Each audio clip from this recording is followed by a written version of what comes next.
In 1984, a man shows up in California after driving 3 straight days from Ohio, all for a chance to audition for the hit TV game show Press Your Luck. He's so obsessed with the show that he even brings a souvenir plate featuring its mascot, hoping to impress the producer, Bill. Normally, he works in air conditioning repair, and during summers, he drives an ice cream truck to make ends meet. But his big dream is to stand under the studio lights and spin that board for real money. However, things take a turn when the assistant, Sylvia, reveals that he used a fake name to get in, taking the slot of another contestant who was late. His real name is Michael, and he's immediately kicked out. Bill feels bad about it since he actually liked Michael's energy, but the casting director, Chuck, refuses to let a creep on the show. Just then, Bill glances out the window and spots Michael trying to fix his ice cream truck, the same one he drove all the way from Ohio. Impressed by the man's persistence, Bill changes his mind and tells him to come back clean and ready for the next day's taping. That night,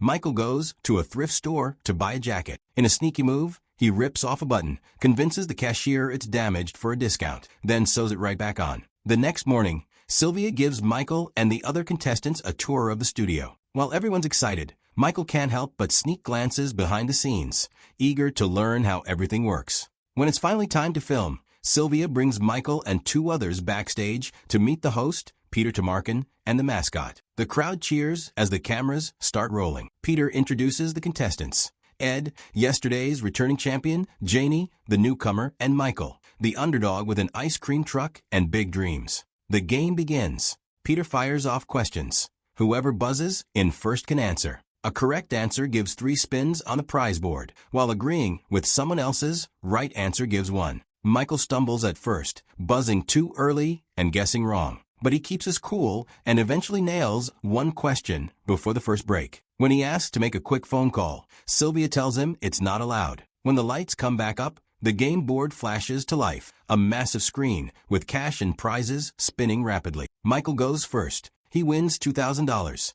then $1,500 and a free spin. But on his 3rd try, the light lands on the mascot square, a whammy, and he loses everything. Furious, he accidentally curses out loud, forcing the crew to reshoot the moment. During the next round, Michael quietly studies the flashing patterns on the board while the others take their turns. Then, during another break, he convinces Sylvia to let him call home, saying it's his daughter's birthday, but nobody picks up. Frustrated, he curses again under his breath. When the game resumes, Michael is focused like never before. This time, he times his spins perfectly. Every press lands in money or extra spins.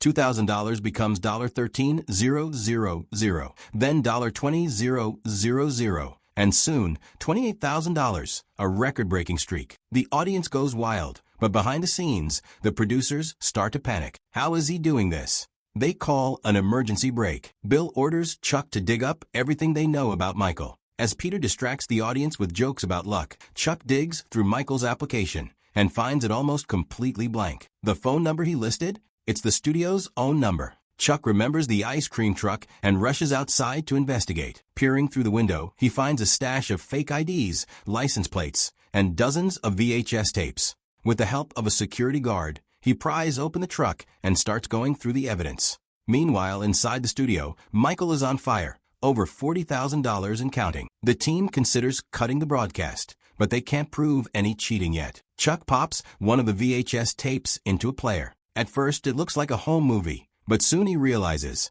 these are recordings of Press Your Luck episodes, not just random ones, but specific frames of the spinning board. Michael has spent months memorizing the exact light pattern sequences. Back inside, Michael crosses $50,000, still landing every spin with perfect timing. Now it's clear, this isn't luck, it's mathematical precision. Chuck races back to the control room, shouting for Bill to stop the game. Because this isn't a lucky contestant. It's a man who's just hacked the system, live on national television. Back in the control room, Chuck joins the production team and asks them to rewind Michael's last 3 spins. He points out the subtle movement of Michael's eyes, the way he looks ahead right before every win, and how he celebrates just a second too early. That's when Bill's face goes pale. He realizes the horrifying truth. The board isn't random. It only has 5 repeating light patterns. If someone obsessed over the show long enough, they could memorize them. Bill sighs in defeat. Chuck was right all along. Michael isn't lucky. He's a calculating manipulator. During the next break, Sylvia hands out branded t-shirts to the other contestants as an apology. Their turns have been completely wiped out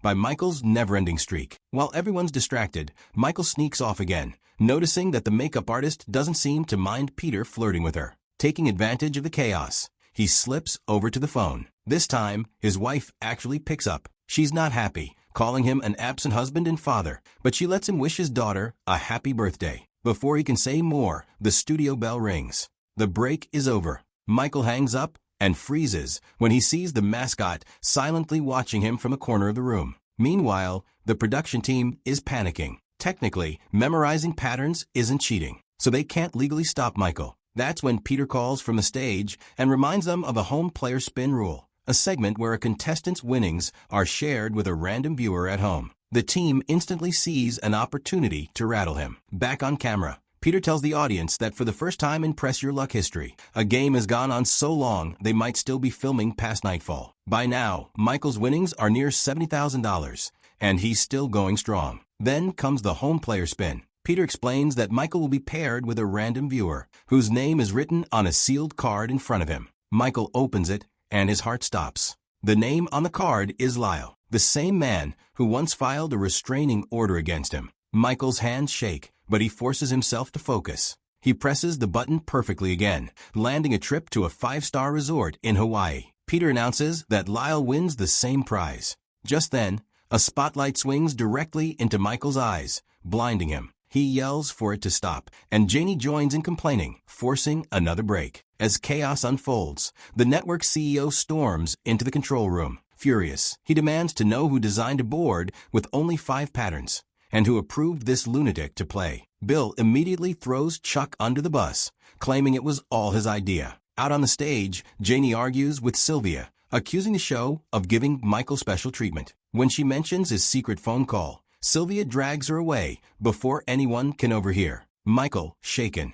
tells Ed that the producers are trying to mess with him. Ed dismisses it as coincidence, but a flicker of doubt crosses his face. Growing paranoid, Michael steps out for air, only to discover the studio phones are gone. Then, Chuck corners him, demanding to know who he's been calling. Michael panics and bolts out of the studio. Outside, things spiral further. His truck's lock has been broken. Security ignores him. Police cars arrive on set. Michael assumes they're here for him and tries to hide, but every corner he turns, more officers appear. With nowhere else to go, he sneaks back inside, accidentally wandering onto another show's set. The host mistakes him for a guest and invites him to sit. Confused but desperate, Michael admits he just wants to have breakfast with his family, that everything he's done, every trick he's pulled, has been for his daughter. Before he can say more, Sylvia storms in and drags him back to the right stage. Meanwhile, in the control room, Chuck returns to find that Bill has blamed him for everything. As they argue, an operator interrupts, showing live audience data. The crowd adores Michael. To them, he's not a cheater. He's the luckiest man in America. The CEO's anger fades into greed. They decide to run with it, turn Michael's streak into a national phenomenon. Back on stage, Michael keeps winning. Chuck sits alone, quietly breaking down. He looks at the confiscated phone, hits redial, and reaches Michael's wife. Moments later, Michael's total crosses $100,000, nearly $300,000 in today's money. The crew is ecstatic, until Peter announces there's a special call for Michael. Everyone goes silent as Michael's wife's voice fills the studio speakers. She calls him a fraud and a failure, says she's done with his schemes, and tells him to sign the divorce papers before hanging up. The studio freezes.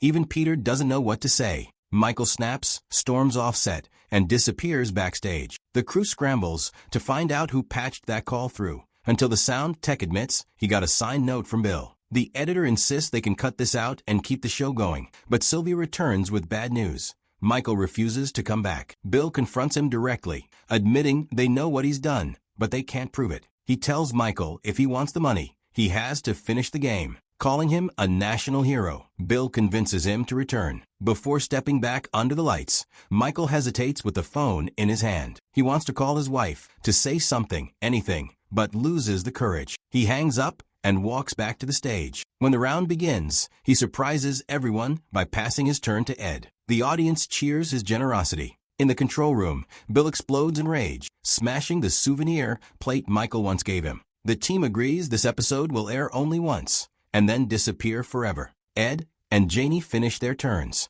Finally, Michael takes his last spin, eyes closed. 2 weeks later, Michael's family watches the broadcast. Lyle turns the TV off in anger and takes his daughter to school. But Michael's wife turns it back on, just in time to see the ending. Peter smiles and asks, "Michael, what are you going to do with all that money?" Michael hesitates, then quietly says, "I don't know."